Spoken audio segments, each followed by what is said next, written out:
スタジオ3万。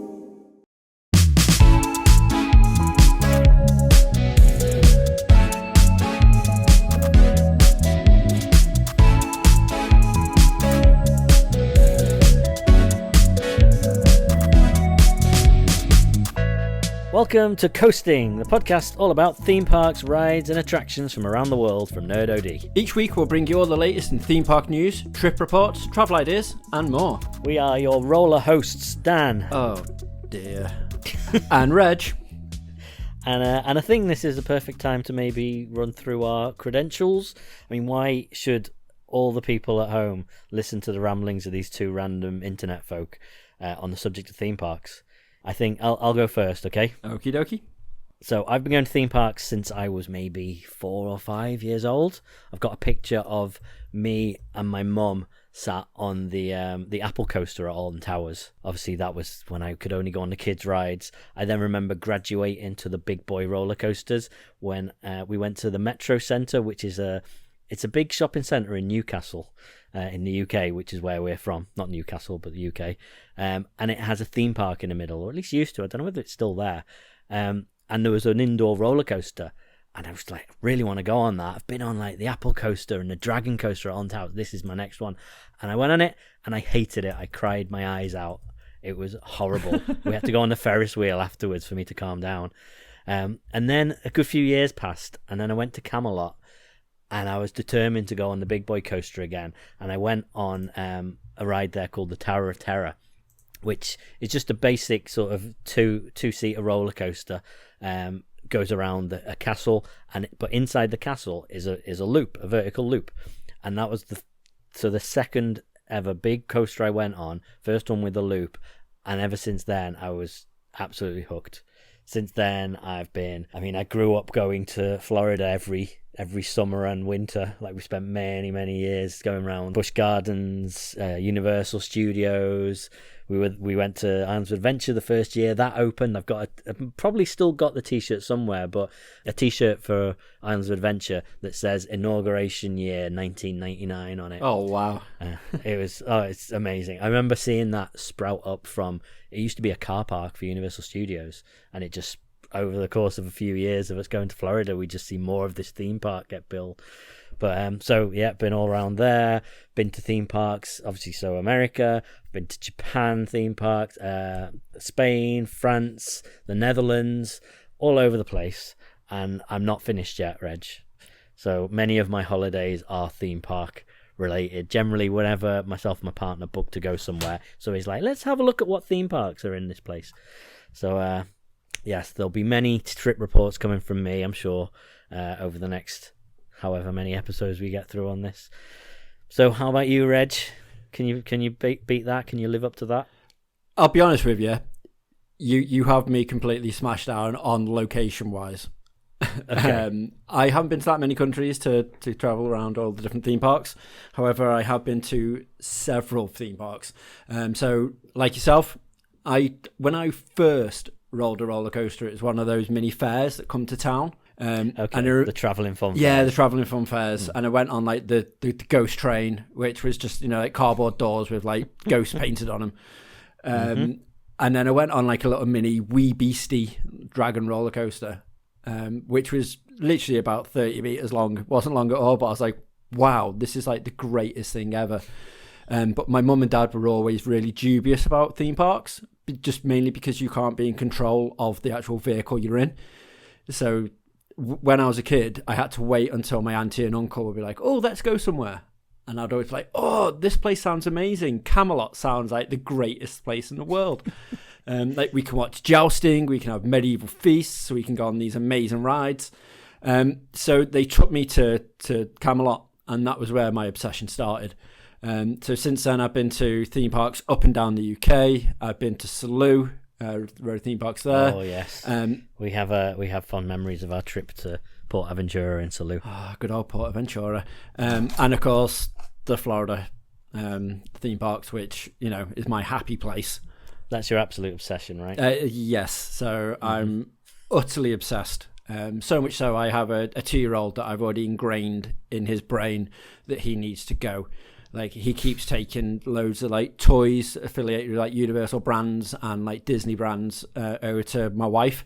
Like every time the advert comes on the telly, and he's just like, please, please, and I'm like, yes, come on, just say yes, just say yes. So yeah, so I've done them. So my main forte, strong point, will probably be the Florida and the UK theme parks.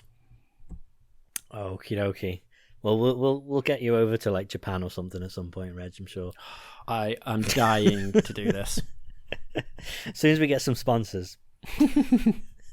Won't be long now. We'll see. Absolutely.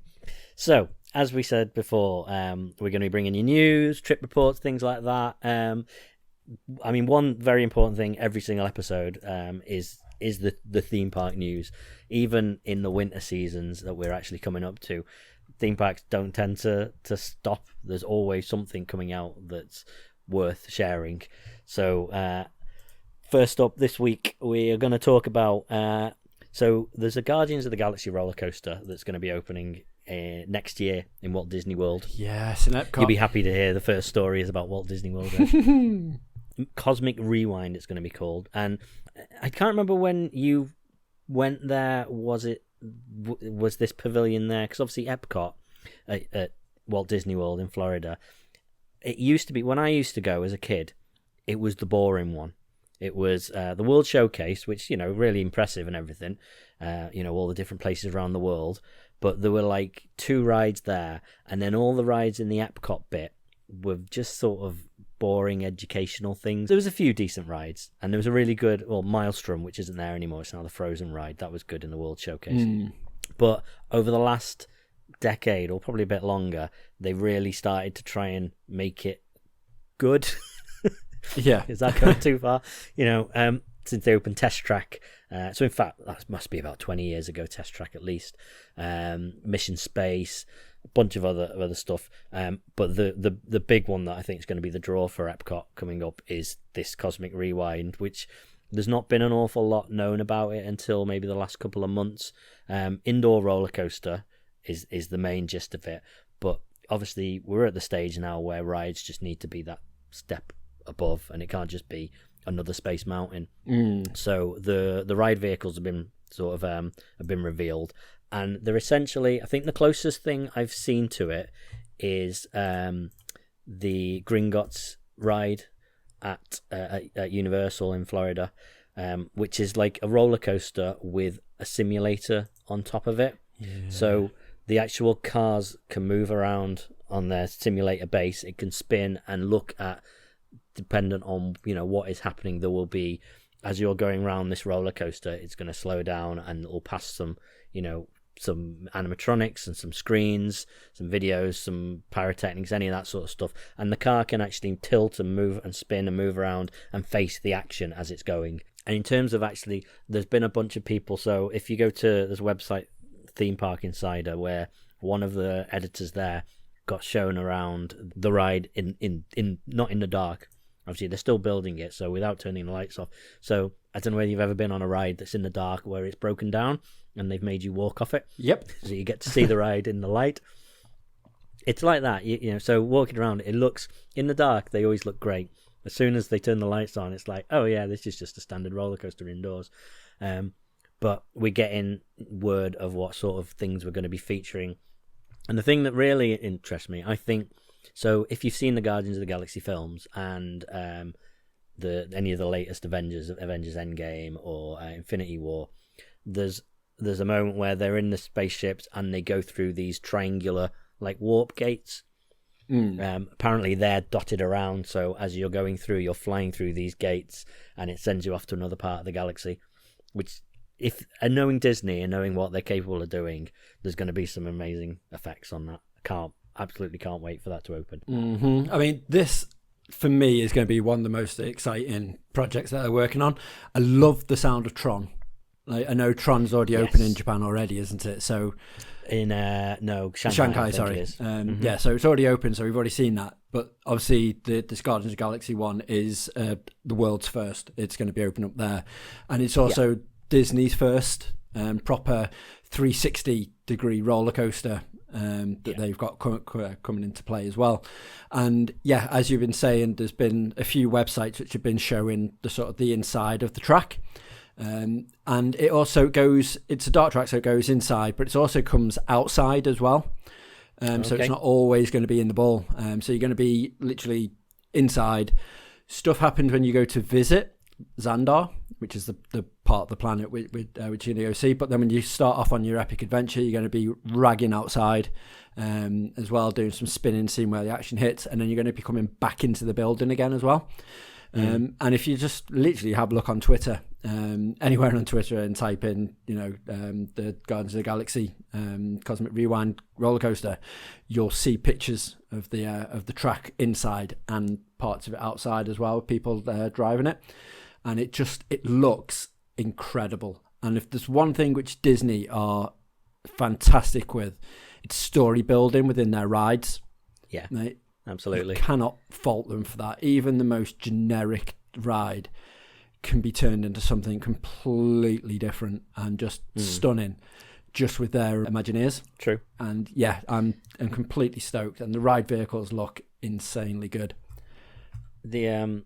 Some of our favourite rides, I know we've talked about this, whenever we go to somewhere like Alton Towers or Chessington, is Spinball Whizzer, which is a spinning roller coaster, and Dragon's Fury, which again, it's the same sort of ride at two different theme parks. And Disney have one at Disneyland Paris in the movie studio park. I thought you were going to say Primeval World then, and I was like, don't bring that into it. Oh no. That's a mouse coaster, isn't it, with a spinner on top? No, the proper two people and two people sat back to back. They're great roller coasters. Not enough of those, but Disney have one at Disneyland Paris, which is Finding Nemo themed. It's Crush's Coaster, and it's amazing. It's so good, and that is in the dark. But the thing with those rides, they're random spins. It depends on the weight of the car. It depends on what position the cars are in when it starts, how fast you're going around bends. The spins are different every single time. And sometimes you just get it at just the right moment where you end up just getting flung around the corner, and it just feels amazing, way better than it did on any of the previous rides.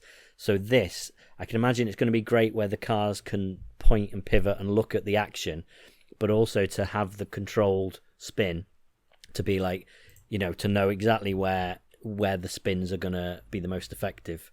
That should, I think, elevate it. Yeah. 100%. I'm so stoked about this, but it's not opening up for a while, is it? Next year? Next year. But that's fine. I think so. For people in the UK, the US is just opening up, probably from November.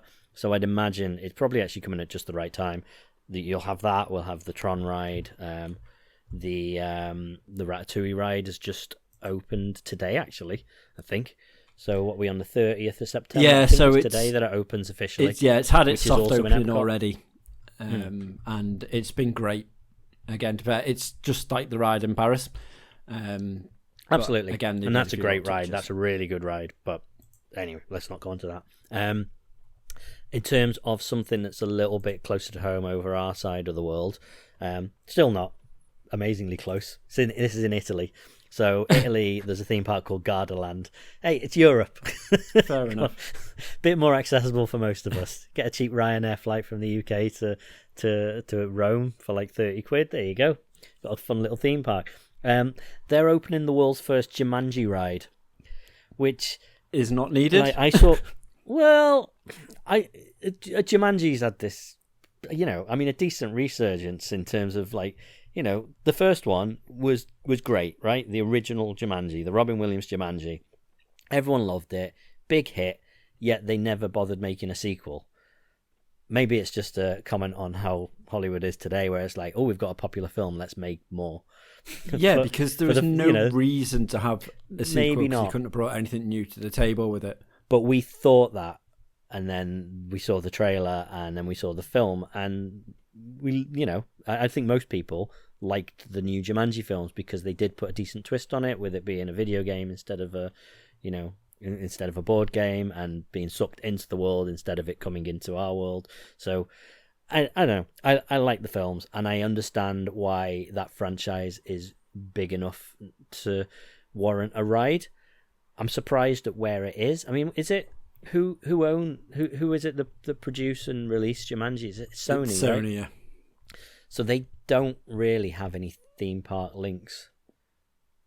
You know, it would make sense. I mean, like Universal Studios, Islands of Adventure, and Universal in Hollywood have got the King Kong ride, which I understand King Kong is this. You know, everyone knows King Kong, pretty iconic. They keep rebooting it, you know, but it's based on the Peter Jackson version, which no one really cares for. Yeah, I kind of feel like a Jumanji ride might have been a better fit for that, because people are more interested in that than the Peter Jackson King Kong. Yeah, I don't think that's I get that. bold statement. I get that, but at the same time, the King Kong film wasn't bad, and the ride is incredible. I really enjoy that ride. It looks like this might be similar. There's not an awful lot revealed about it yet.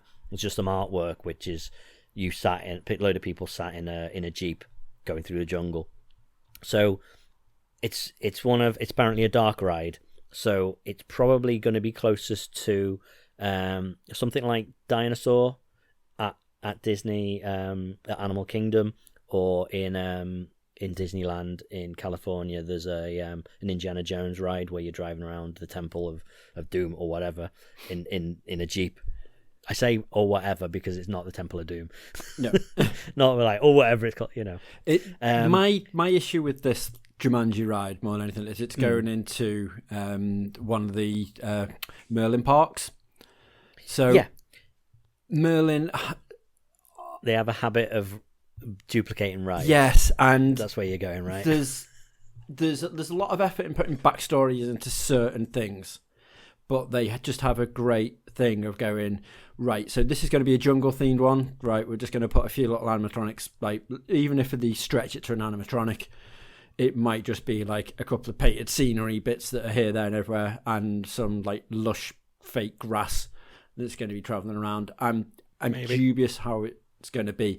If it was in the likes of, like you said, Universal or a Disney, or you know, another theme park where they actually put effort in, like it's a place that you went to, Efteling, like, somewhere like that, ideal. But yeah, in Merlin, I'm just. I kind of feel like they do have a bit of catching up with that sort of stuff. Some of the quality of the rides that the likes of Efteling, Phantasialand, and a bunch of other theme parks that they don't own, I think they're sort of running away with the title now, and Merlin are falling a little behind. So maybe this is their chance to do something that is decent. If it's just like a storybook ride, you know, where you're just driving along a track in a fake Jeep and it's just, going through the jungle and that's it, and there's nothing more to it, there's no ups and downs, there's no, simulator element to it, then yeah, I agree. But I don't know, I give them a little bit more credit. I think that the studios often, when they get involved, are a bit more demanding. So like a while back there was going to be a Shrek ride Shrek attraction at Alton Towers. So where CBeebies Land is now, there used to be a circus tent, and that had like an ice skating show. The studio wanted Shrek Swamp, they wanted it retheming, they wanted it rebuilding, all this amazing stuff. And Alton Towers said, Merlin said, no, that's not the expense we want to go to. We were just going to put a screen in, and it was going to be Shrek 4D. So because the studio had wanted one thing and they wanted another, it didn't happen. You know, they kept that relationship. They did the Shrek attraction, the walkthrough attraction in London, but still, literally the studio stepped in and said that's no good. So maybe Sony are the same. Maybe Sony are like, look, this is, if we're licensing this out to you guys, we want it to be good. But also, I could totally see them duplicating this, absolutely, in something like Chessington, because there's a ride there called the Zoofari, which is just like a jeep through a safari, like there is at every animal theme park.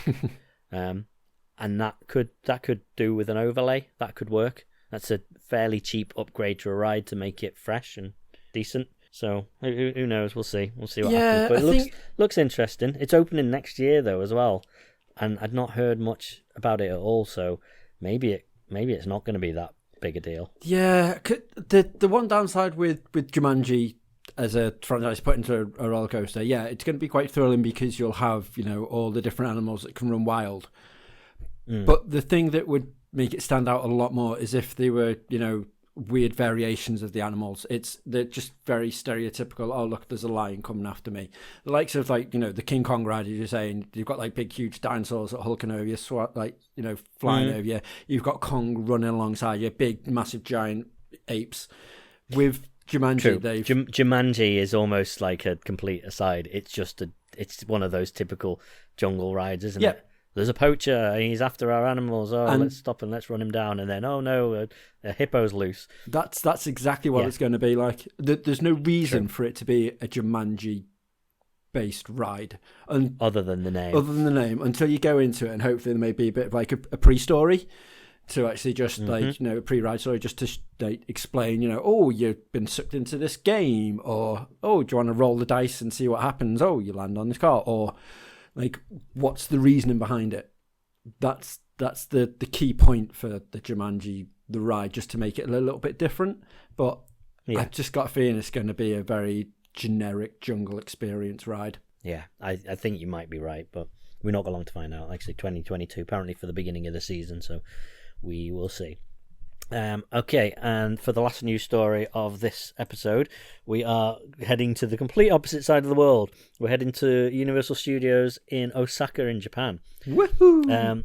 So, Universal Studios in Osaka is the first place to have Super Nintendo Land. So, currently the Mario-themed area. It's going to be duplicated in a bunch of the theme parks that are already building it. In California, it's supposed to be part of the Universal's Epic Universe, which is going in near the Convention Center in Florida, in Orlando. And apparently also it's going to be Singapore and a bunch of the other Universal Studios. But even before they're built, they're talking now of a brand new expansion, so a Donkey Kong Land expansion, which I remember it being on the original planning for the Orlando version when it was going to go into actual Universal Studios. All it showed was a separate jungle area next to the Mario part with a sort of a runaway mine train style jungle coaster. Good. Which is probably still all it's going to be. They've not really said. All we've got is a bit of artwork announcing it, and if you zoom in very close to it, you can kind of see the outline of a roller coaster and a temple. So potentially there's a couple of rides there, but we're just not entirely sure what yet.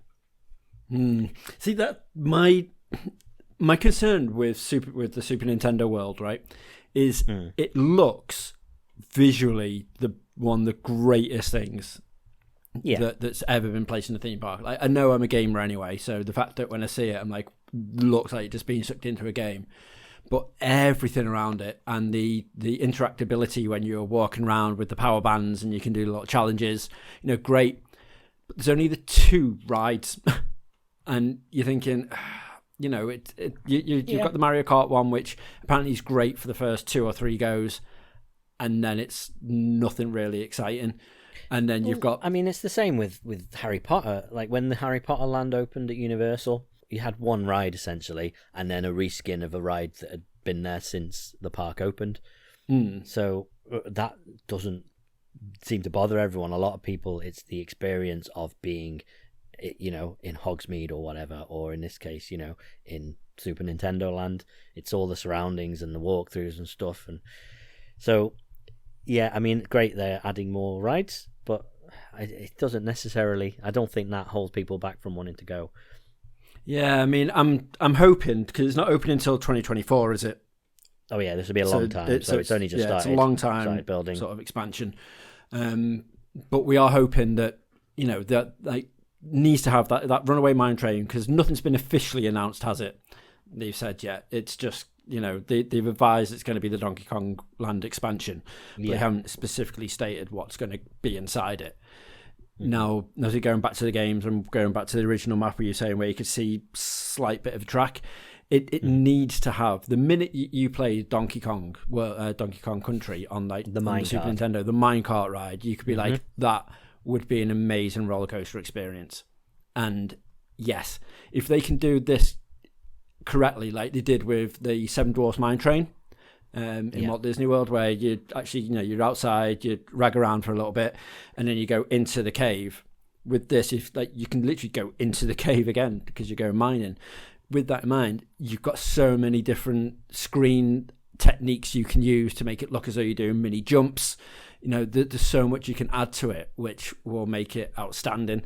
And seeing as they're only going to have probably two attractions to it, it needs to be something to make you go, ooh, I need to visit there a lot more. Because from what I'm seeing, you could easily one and done it with this. The same Super Nintendo World. Actually, watching because I've got the Oculus Quest VR, and I'm one of those sort of sad people that are like, I'm never going to get a chance to go over there anytime soon.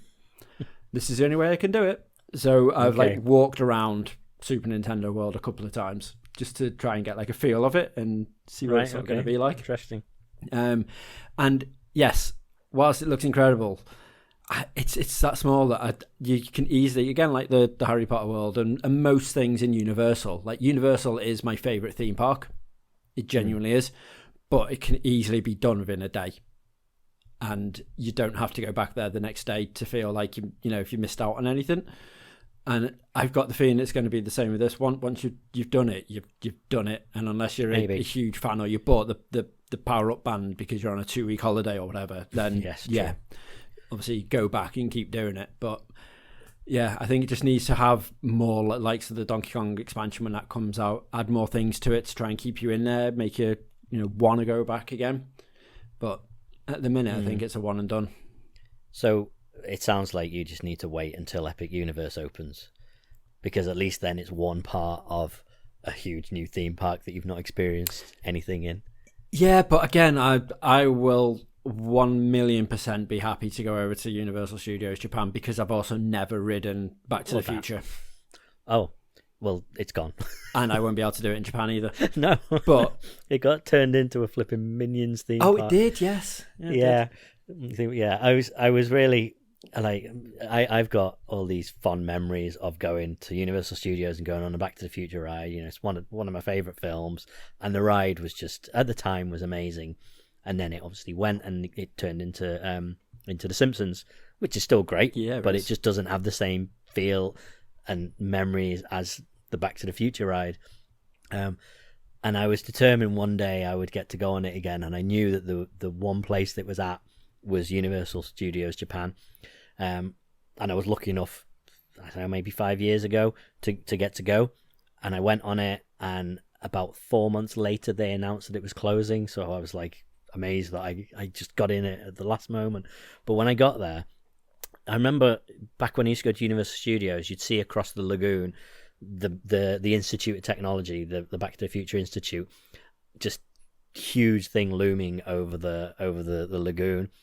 And as I walked into the park, I could see into the Japanese one. I could see it in the distance, and it looked amazing. And as I got closer, this humongous minion-shaped shop, which had been built right slap bang in front of the Institute, started to sort of rise up, and it just blocked the entire view of this amazing building.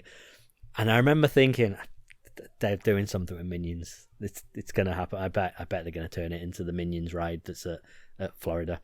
And lo and behold, 4 months later, they did.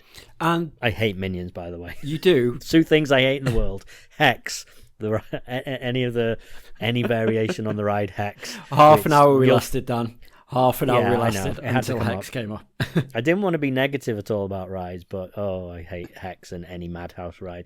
I'm sure that'll come up at some point over the coming weeks. And Minions, those 2 things, I will go on to say, though, that the Minions ride in Florida is really, really good. I am not as capable of removing hatred to experience a ride. Like, you don't really like Harry Potter, but I remember, and this is in your own words, like the Harry Potter land at Universal Studios was magical.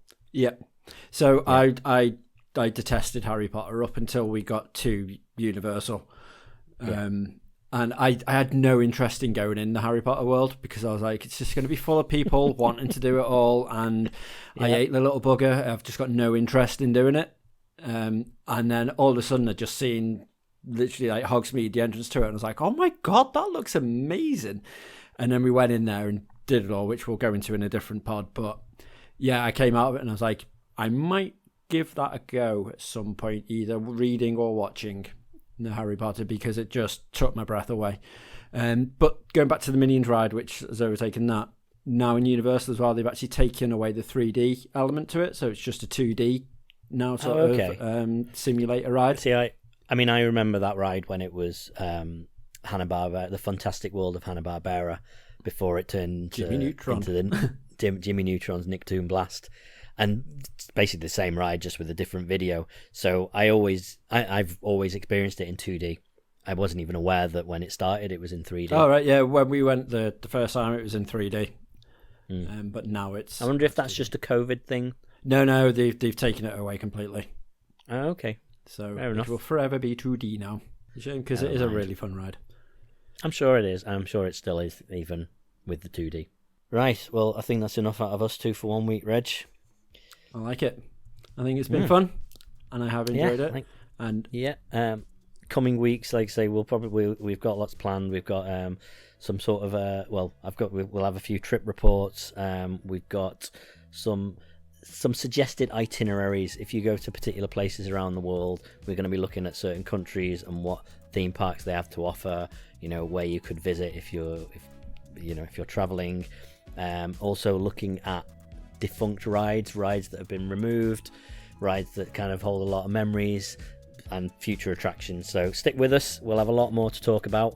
And yeah, we will. Also, seeing as Mr. Dan here is the theme park aficionado, I'm going to be testing his knowledge, not every week, but every other week that we're going to be quizzing Dan.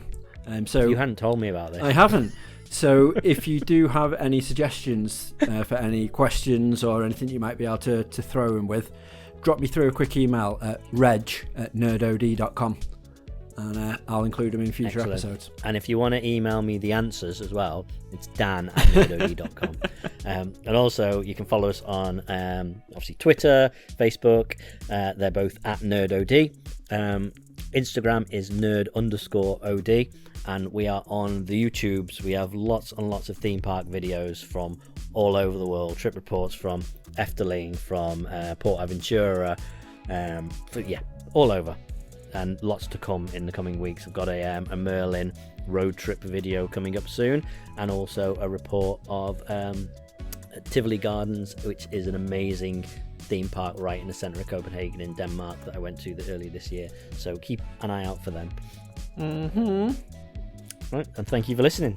Thank you very much for having us. We will see you again soon. Bye-bye. Doodles.